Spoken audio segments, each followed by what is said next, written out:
Betul. Coba lo bayangin deh, ada 10 lukisan cewek yang lagi ayun tuh di taman. Nah, terus ada satu cowok yang lagi ngintip dari semak-semak tuh. Nah, padahal ada suaminya yang lagi ngeayunin dia. Wah, itu sih bukan romantis ya. Kayak itu mah udah skandal yang dibikin seakan-akan estetik nggak sih? Nah, jujur, gue akuin Rokoko itu emang cantik dan manis sih. Tapi di lukisannya itu banyak banget kode rahasia di dalamnya. Ibarat kata nih, kayak feed Instagramnya kelihatannya innocent, tapi di captionnya tuh nyinyir banget dan sarkas banget gitu lah.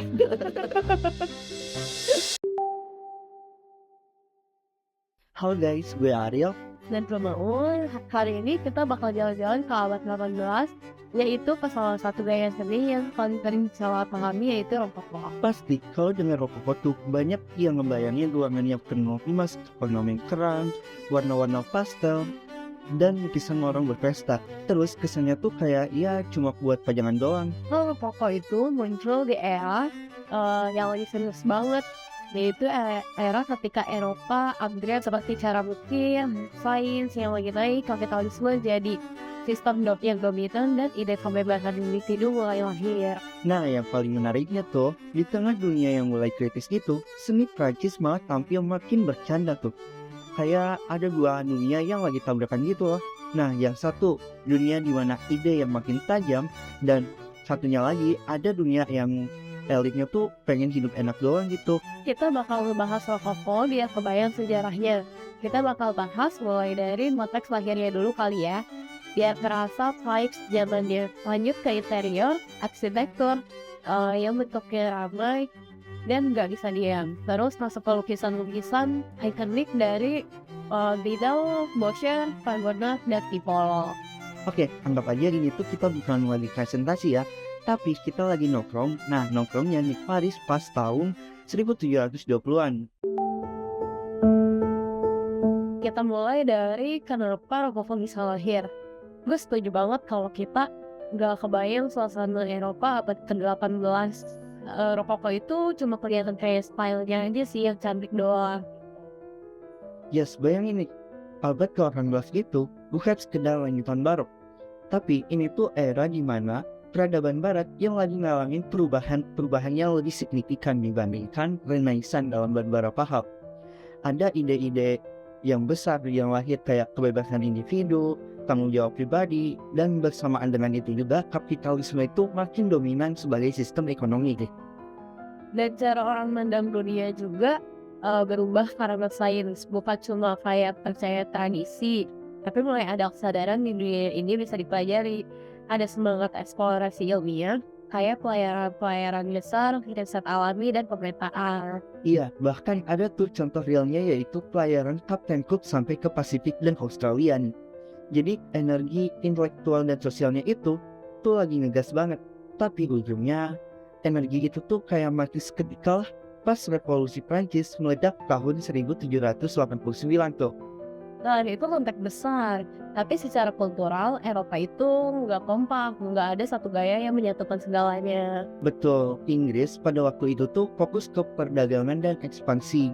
Nah, sedangkan Italia dan Jerman terfragmentasi, banyak negara kecil dan banyak pusat kebudayaan kecil. Sedangkan Prancis tetap jadi pusat intelektual dan mode. Tapi ini twistnya nih, walaupun pusat intelektual, perkembangan seni di Prancis masa itu tuh justru dianggap tidak intelektual. Tidak intelektual di sini bukan berarti bodoh ya, tapi lebih kayak pemberontak atau aturan klasik rock yang selama abad 17 mengikat seni. Jadi seninya tuh seakan-akan bilang gue gak mau lagi diatur-atur. Nah, sekarang kita masuk ke momen kuncinya nih. Setelah Louis ke-15 wafat pada tahun 1715, FYI, Louis ke-15 itu adalah simbol barok yang versailles dan kemegahan negara. Nah, ketika beliau meninggal, banyak bangsawan dan elit gak harus lagi tampil resmi di Versailles lagi nih. Mereka balik ke Paris, dan Paris itu beda total. Kalau Versailles itu panggung negara, sedangkan Paris itu panggung sosial. Nah, di Paris nih muncul budaya salon. Nah, salon itu ruang berkumpul kayak tempat pameran seni yang private lah, yang ngebahas soal seni, sastra, dan filosofi dengan vibe yang lebih santai. Dan yang paling penting itu tuh ruang private bukan ruang negara. Jadi selera seni berubah karena tempat seni dinikmati berubah. Seni nggak harus lagi cocok buat aula megah. Seni sekarang harus cocok kayak buat ruang duduk yang ngobrol sama ruang intim. Makanya rokoko itu sering terasa lebih kecil skalanya, lebih personal gitu lah, dan temanya pun berubah. Nah, kalau barok itu sering punya agenda besar kayak gereja, negara, heroisme, dan drama. Nah, sedangkan rokoko itu lebih condong ke sekuler dan kayak kesenangan percintaan, mitologi yang playful dengan vibe yang santai. Tapi di waktu yang sama, kelas intelektual pencerahan itu mulai naik. Mereka menilai seni idealnya harus membawa kebenaran, pendidikan, moral, atau setidaknya gagasan yang serius. Nah, dan konflik ini tuh penting banget nih, dimana pada saat itu rokoko jadi simbol kesenjangan. Di satu sisi ada elit yang lagi menikmati hidup yang nyaman dalam keindahan. Nah, di sisi lain ada gagasan kebebasan, keadilan, rasionalitas, dan kritik sosial mulai makin kuat sampai akhirnya meledak di tahun 1789 nih. Jadi Rokoko itu bukan lari dari sejarah ya. Rokoko itu justru catatan paling jujur tentang gimana kelas tertentu milih menikmati momen ketika di dunia luar tuh lagi berubah.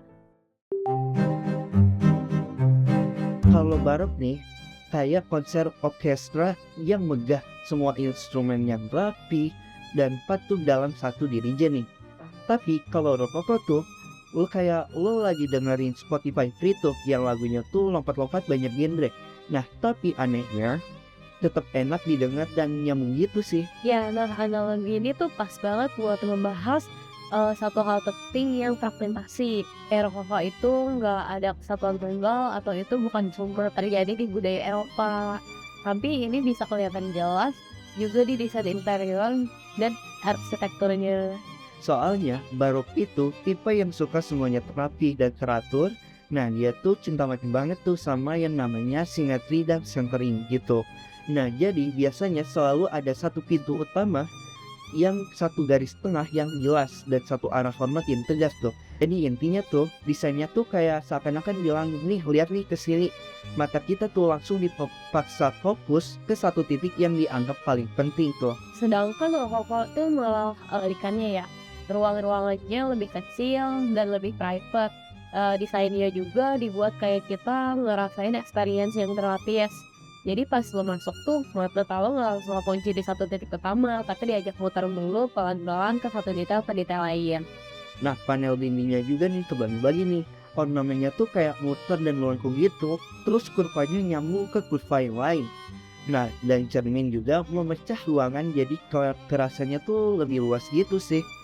Jadinya ruangan tuh kayak lebih hidup dan mata lo terus dibawa jalan nih, karena detailnya dibikin kayak ada rasa gerak terus menerus gitu. Itu sih yang dimaksud fragmentasi dalam seni. Nggak ada satu elemen yang mendominasi secara tersendiri gitu, dan nggak ada kesatuan tunggal yang mengunci. Yang ada justru potongan-potongan keindahan yang disusun agar kita terjebak di dalam detailnya.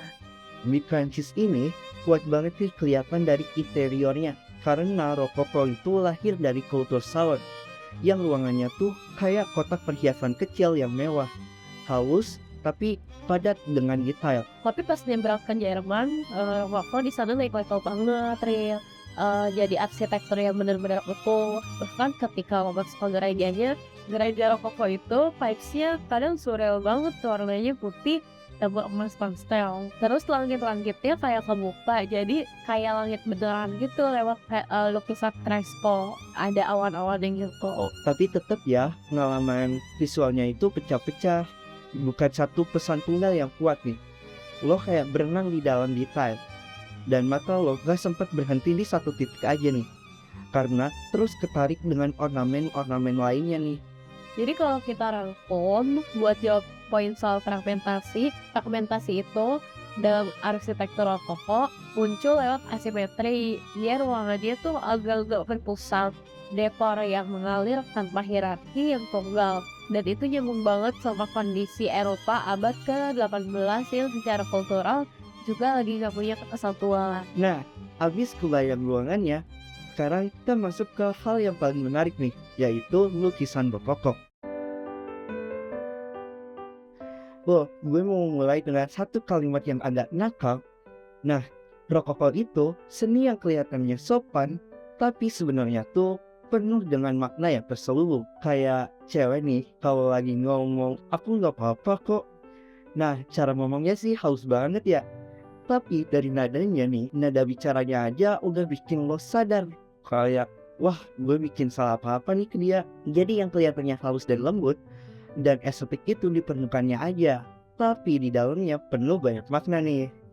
Nyinyir banget deh lo. Berarti Rokoko tuh bukan cuma cantik-cantikan buat pajangan doang, tapi semacam kayak bahasa rahasia buat circle elit yang hidup isinya pesta, salon, outfit mahal, dan dramanya kayak reality show tapi versi Paradise yang semua senyum tapi dalamnya penuh plot twist. Persis. Nah, hari ini kita bakal fokus ke bagian yang paling seru nih, yaitu seni lukisan rokoko. Kalau rokoko itu punya 4 mode yang beda vibe banget loh. Dan biar kita makin paham, gak cuma lihat visualnya aja, kita bakal bahas dari 3 sisi yaitu formal, teknik, warna, komposisi. Terus ada simbol, yang kedua ada kode rahasia yang diselipin, dan yang ketiga adalah konteks. Kenapa gaya lukisan kayak gini tuh bisa muncul di zamannya. Oke, jadi kita mulai dari Gian Antonio Alpido. Ini pelopor yang bikin rokoko terasa berbeda dari barok. Barok itu biasanya kayak film epic, ada pesan-pesan, drama, herois. Kalau Vito datang dan bilang, gue pengen bikin suasana. Nah iya, Vito itu terkenal banget dengan genre Fête Galante-nya nih, yaitu adegan kaum aristokrat yang lagi hangout di taman dan ngobrol.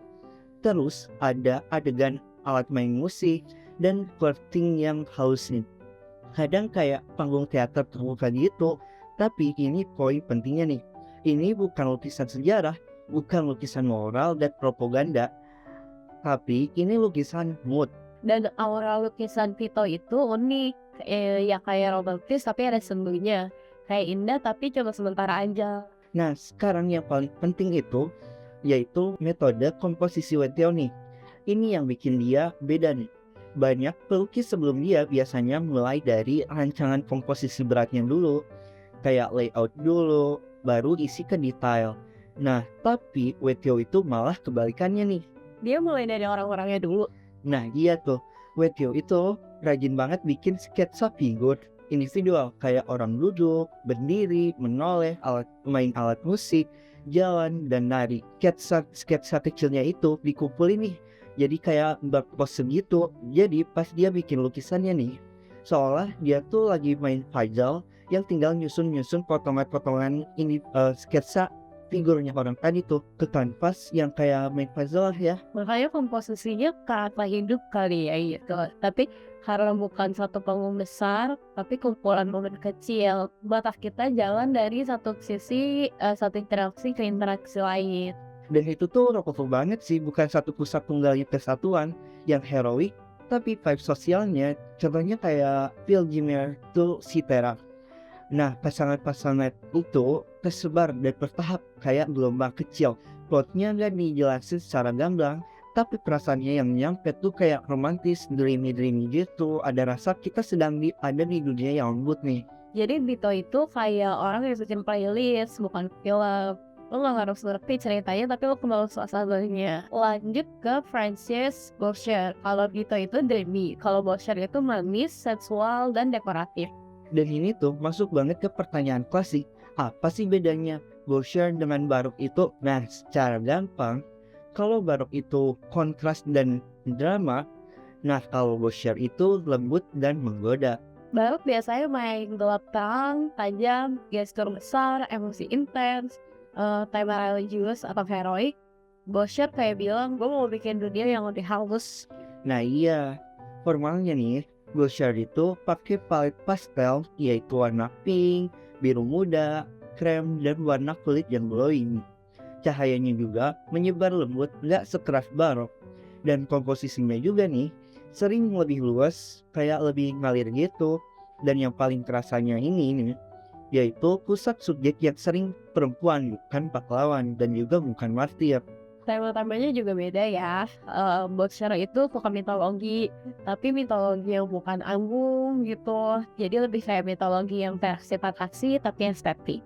Betul nih, contohnya nih kayak gambar dewa-dewa yang lagi mandi, Cupid yang lagi main-main, terus pastoral yang dibuat super manis nih. Nah, ini bukan kebetulan ya, tapi ini nyambung ke konteks sosialnya nih, yaitu seni rokoko di Prancis itu banyak dibuat jadi hiburan visual aja nih, untuk lingkungan elit di salon dan istana nih. Makanya ada yang suka banget, tapi juga ada yang benci banget. Karena bagi kaum intelektual seni kayak gitu dianggap kayak cantik tapi kosong. Ya bener banget sih, kritik-kritik itu tuh mulai muncul dari kalangan yang pengen seninya itu lebih benar dan mendidik. Tapi gitu, Boucher itu semacam kayak bukti kalau ada kelompok masyarakat yang sedang hidup dalam kenyamanan. Dan lukisannya tuh jujur banget buat nunjukin selera seni itu. Jadi beda ya, Boucher dengan barok itu bukan cuma teknisnya aja, tapi juga ada fungsi seninya. Barok sering jadi alat, agama atau negara. Nah, kalau Boucher menjadi alat penikmatan yang privasi dan dekorasi. Iya. Oke, sekarang kita masuk ke ikon rokoko yaitu Jean Honoré Fragonard dan lukisannya The Swing. The Swing ini lukisan yang kelihatannya kayak adegan lucu, tapi sebenarnya itu thriller kecil loh. Ya, kita bedah ke 3 lapis yaitu formal, simbol, dan konteksnya nih. Secara formal, The Swing itu cat minyak di kanvas dan ukurannya juga relatif lebih kecil buat ukuran kayak di pameran seni karya museum gitu. Dan ini penting banget nih karena karya kecil itu bikin pengalamannya lebih intim, kayak rahasia yang ditaruh di dinding private gitu. Jadi bukan poster propaganda yang di ruang publik nih. Terus juga gue rasa feel Fragonard itu khas banget, kayak cepet, luas, dan berani. Gambar dedaunan dibuat dengan goresan puas yang bikin kita ngerasa mood gitu, tapi nggak satu-satu detail. Kayaknya dia lebih peduli ke efek deh, bukan garis yang rapi. Dan gaun pink si perempuannya itu mencolok banget di tengah hijaunya gelap taman. Dari sisi warna, ini tuh strategi fokus, warna hijau jadi latar dan pink jadi objek yang paling ditonjolkan. Ditambah highlight putih di renda-renda, jadi kesannya itu kayak ringan dan bergerak gitu. Komposisinya juga gerak banget, kayak Iron itu menciptakan garis diagonal, terus juga tubuh si tokohnya itu ikut melengkung. Jadi mata kita otomatis ikut berayun, dan secara visual lukisan itu literally bikin kita ngerasa gerak. Nah, sekarang kita masuk ke bagian simbol nih. Ini bagian si paling rahasia nih. Ada perempuan di ayunan, terus ada juga pria muda yang di semak-semak yang lagi ngintip nih. Nah, dan ada juga tuh pria yang lebih tua yang lagi ngedorong ayunan itu tuh. Bahkan tanpa konteks kita udah kebaca sih ada rahasia di dalam lukisan itu. Nah, detail paling viral itu sepatu yang terlempar. Itu bukan sekedar lucu, tapi sepatu yang terlempar itu sering dibaca sebagai simbol juga real, sebagai simbol kehilangan kontrol dalam lukisan itu. Padahal momen lepas dari aturan itu semacam kayak kode erotis yang halus. Nah, terus patung Cupid yang jarinya teruntal di bibir seakan bilang lagi, ini kayak Fragonard mau nyampein jangan bilang ke siapa-siapa ya. Dan semak-semak itu bukan cuma background, tapi kayak tempat persembunyian. Nah, terus alam di lukisan rokoko itu juga sering dibuat jadi tirai buat nutupin drama dan permainan sosial nih. Ada juga anjing kecil, biasanya anjing itu simbol hewan kesetiaan. Tapi kalau anjingnya ribut itu bisa kebaca sebagai ada kesetiaan yang terganggu. Nah, sekarang kita masuk ke konteksnya Nah, lukisan ini tuh lahir pada masa ketika kaum aristokrat punya ruang yang luas buat aktivitas sosial dan romansa. Tapi pada saat yang sama, gagasan kaum pencerahan itu mulai menguat tuh. Dia menekankan moralitas, kebenaran, dan kritik terhadap gaya hidup mewah di kalangan elit. Makanya The Swing itu kerasa kayak snapshot di dunia yang lagi ketawa. Tepat sebelum sejarah berubah drastis, bukan berarti Fragonard itu memprediksi revolusi. Tapi karya ini jadi bukti betapa jauhnya selera elit dari kecemasan sosial yang lagi tumbuh. Dan ini yang bikin The Swing makin kuat. Dia tuh gak menggurui, tapi dia membocorkan kondisi pada masa itu tuh. Jadi rokoko itu kayak senyum yang cantik. Nah, sedangkan kalau lo tetap lama-lama, lo sadar itu senyum dari dunia yang lagi rapuh. Terakhir, yaitu Giovanni Battista Tiepolo. Ini rokoko Italia yang unik karena medianya sering dibuat fresco atau bisa disebut mural di langit-langit dengan skala yang besar. Nah, Piccolo itu kayak bilang kalau Prancis bikin buat salon, kalau gue bikin rokoko untuk langit-langit. Lukisannya juga penuh figur melayang, awan kebuka, ilusi ruang yang luas. Yang menariknya tuh, dia masih punya warisan barok dalam skala dan teater. Tapi warna dan atmosfernya lebih rokoko, yaitu cerah, airy, dan ringan. Jadi dramanya ada, tapi gak beneran kayak lebih seperti fantasi. Dan ini penting banget sebagai penutup rokoko loh. Ternyata rokoko itu nggak satu dimensi nih. Ada yang kecil dan private, dan ada juga yang monumental. Tapi intinya itu sama nih, yaitu keindahan yang bergerak, ringan, dan sadar akan pengalaman visualnya nih. Oke, kalau kita tarik benang merahnya nih, rokoko itu bukan seni yang kosong.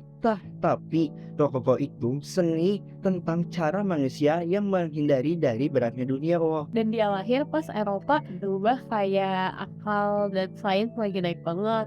Kapitalisme menguat, ide kebebasan tumbuh, tapi budaya juga terfragmentasi. Dan ketika di tengah perubahan itu, aristokrat bikin dunia kecil yang lebih indah, lebih private, terus diverse, dan juga penuh kode. Makanya interiornya itu kerasa pecah-pecah tapi ngalir ya, komposisinya juga nggak kaku, penuh asimetri kayak hidup sosial yang cair.